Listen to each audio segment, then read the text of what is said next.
তুমি ছাড়া তো আমার আর কেউ নাই। আল্লাহ গো, তুমি যদি মাফ না করো কে আমাকে মাফ করবে? তুমি যদি মাফ না করো কে আমাকে মাফ করবে?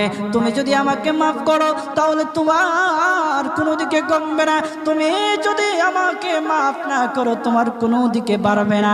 আল্লাহ গো, তুমি আমাকে মাফ করে দাও। সারাটা জীবন অন্যায় কাজ করেছি, সারাটা জীবন নাফরমানি করেছি, আমার কাছে কালেমার দাওয়াত কম আসে নাই, আমার কাছে কালেমার দাওয়াত কম আসে নাই, আমাকে লোকেরা কম বোঝায় নাই। ওগো আল্লাহ, তুমি আমাকে মাফ করে দাও।